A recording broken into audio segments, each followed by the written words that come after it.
நாங்கள் சில பொழுது வீட்டில் வறுமை உடைய ஒரு கட்டம் வரும். எல்லா நிலையிலும் எல்லா மனிதர்களும் ஒரே மாதிரி இருக்க மாட்டாங்க. நாங்கள் நிம்மதியை சில நேரம் தவறாக புரிஞ்சிருப்போம். என்னென்னா, வீட்டில் திண்டு குடிச்சிட்டு சந்தோஷமாக இருந்தால் நிம்மதி நினச்சிட்டு இருப்போம். இது மட்டுமல்ல நிம்மதி. உண்மையிலேயே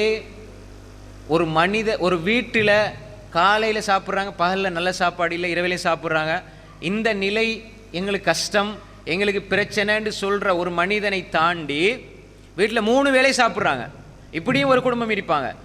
இங்கே 3 வேளை சாப்பிடுவாங்க, ஆனால் ஒழுங்கான சாப்பாடு இருக்காது. இப்போ இவங்களோட பார்வையில் நாங்கள் கஷ்டத்தை வைக்கிறோம், அவங்களோட பார்வையில் மகிழ்ச்சியில் வைக்கிறோம். இவங்க அவங்கள மகிழ்ச்சின்னு பார்ப்பாங்க, இவங்க அவங்கள கஷ்டம்னு பார்ப்பாங்க.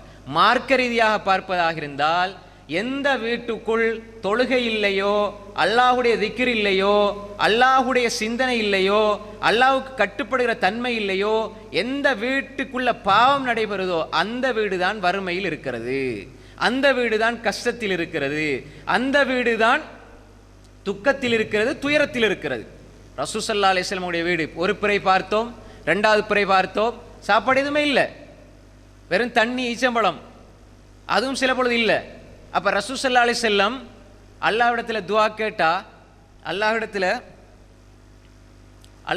துஆ கேட்டா அல்லாஹ் கொடுக்க மாட்டானா? ரசூல் ஸல்லல்லாஹு அலைஹி வஸல்லம் ஓடி போய், அல்லாஹ் எனக்கு இதை சரி செஞ்சுதாயா அல்லாஹ், எனக்கு ஒரு மாடி வீடத்தாயா அல்லாஹ், ஒரு பெரிய மாளிகை தாயா அல்லாஹ் அப்படின்னு கேட்டால் அல்லாஹ் கொடுக்க மாட்டானா? கொடுக்க மாட்டானா? ரசூல் ஸல்லல்லாஹு அலைஹி வஸல்லம் சுஜூதுக்கு போகிறாங்க, ஆயிஷா ரலியல்லாஹு அன்ஹா அவங்களோட வீட்டோட சைஸை பாருங்க. அப்போ எதை ரசூல் ஸல்லல்லாஹு அலைஹி வஸல்லம் சொன்னாங்க மகிழ்ச்சியான நிம்மதியான வீடுண்டு? சுஜூதுக்கு போனால் ஆயிஷா ரலியல்லாஹு கால் இருக்கும், காலை தட்டினா காலை மடக்குவாங்க, சுஜூ செய்வாங்க. வீடு எவ்வளோ பெருசாக இருக்கும். இப்போ ரசூலுல்லாஹி ஸல்லல்லாஹு அலைஹி வஸல்லம் தொழுகிற பொழுது, ரசூல்லா தொழும்புல ஆயிஷா நாய் முன்னுக்கு படுத்து கிடக்குறாங்க, உறங்குறாங்கண்டா ஆயிஷா நாய்க்கு தெரியாது ரசூல்லா தொழுவாங்கண்டு, பின்னால் படுக்கலாம் தானே, இடம் இல்லை. அப்போ ரசூல்லா காலை இப்படி தட்டினா அவங்க காலை எடுப்பாங்க, தொழுவாங்க. அப்போ எவ்வளோ பெரிய வீடு. அந்த வீட்டுக்குள்ளே நிம்மதி இருந்தது, அந்த வீட்டுக்குள்ளே நிம்மதி இருந்தது.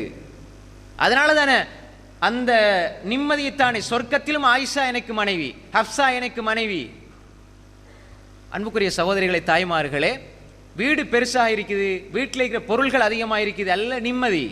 வீடு சிறிதாக இருந்தாலும், வீட்டினுடைய உறுப்பினர்கள் கொஞ்சமாக இருந்தாலும் கூடுதலாக இருந்தாலும், வீட்டுக்குள்ள நடைபெற காரியங்கள் தான் நிம்மதியை தீர்மானிக்கிறது. அப்ப எனவே ரசூல் ஸல்லல்லாஹு அலைஹி வஸல்லம் சாப்பிட்றதுக்கு பெருசா ஒன்றுமில்லை, ஆனா மன நிம்மதியோடு வாழ்ந்தார்கள்.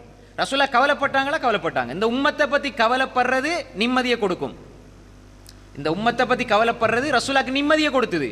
ஆனால் நிம்மதியா வாழ்ற ஒரு மனிதனுக்கு கவலை வரும், ஆனால் அந்த கவலையிலும் நிம்மதி இருக்கும்.